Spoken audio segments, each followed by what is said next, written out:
Just in 1 month alone, my tenancy management department generated £17,000 of revenue. I'm going to be going through different ways that you can grow your letting agency, all right? We've been doing this since around January 2016, so it's a good 6 years now. So we're adding stuff all the time. So I'm just going to be sharing with you a little snapshot of some of the things that you can do, all of which will grow to your letting agency at 100K or even more in some cases as well. So enjoy this bit. Okay, number one, service restructure. Make sure you're getting some sort of structure that is cost effective. Remember, there is 2 ways to make more money.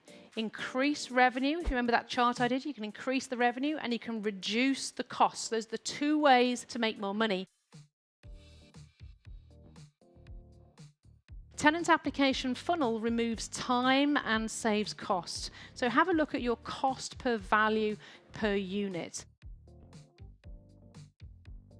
Cost analysis, every single action that you do. If you find yourself doing something new, analyze it. But first of all, analyze everything that you know you're doing at the moment. Something else to consider as well is, what are your staff doing that you don't know that they're doing? Do you understand what I'm saying? You might find your tenancy managers are being really helpful and giving free buy-to-let advice, like I discovered the other day.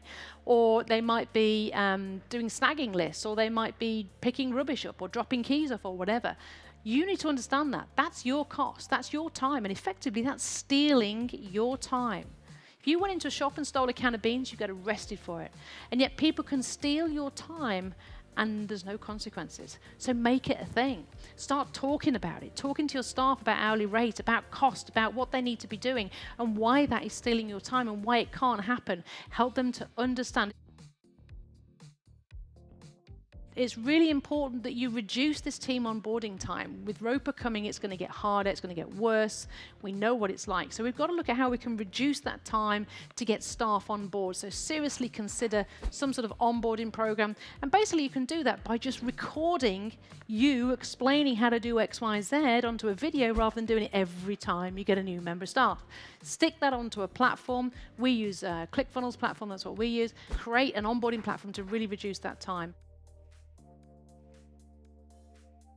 Maintenance flow management, taking maintenance from being requested to being done, to being ordered, being completed. Are you tracking work orders opened, work orders closed? Are you tracking the time it takes from point A to point B? Are you tracking the revenue that you're making on that? Just in 1 month alone, my tenancy management department generated £17,000 of revenue, not including the margins, that's not that, just from additional fees. All right, so that was from maintenance, check-ins, check-outs, inspections, renewals.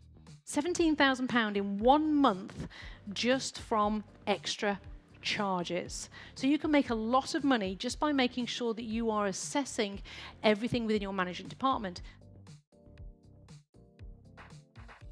At Rainmaker Live last year, I stood on stage and I said, according to the Plimsoll report, the average salary in the UK for letting staff is £30,000 a year. And I was faced with silence in the whole room.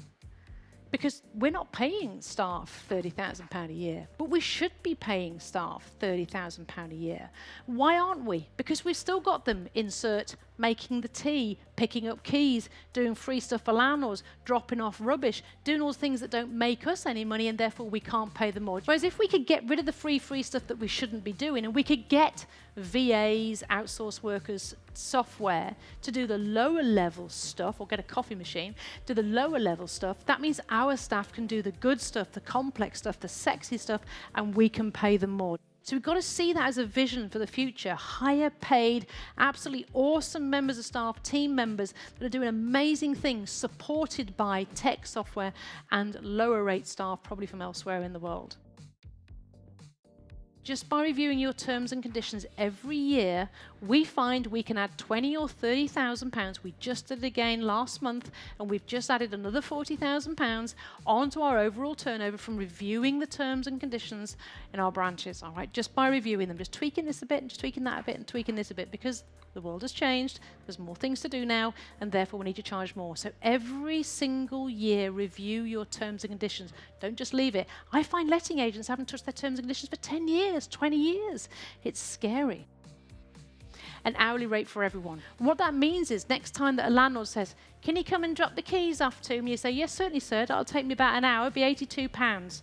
When do you want me to come out? Oh, God, no, don't, let's forget it. They need to know that they're wasting. And have another think about it. You'll hear this as well. When you've got 4 members of staff chin-wagging for 15 minutes, well, you've just lost 1 hour. That's just cost you 82 quid for 4 staff to talk about their boyfriends. So be aware of that time drain as well, and that time stealing, and say, come on, guys, we ain't got time for that. We've only got 6 lets on the board. We've got to get to 10 by the end of today. Just really focus them on that part. Just wanted to really throw at you not all of them, it's not even all of them, it's not even half of them, but I just wanted to throw at you loads of things to think about in your business, because to some of you, some of them will relate, and to some of you, other things will relate.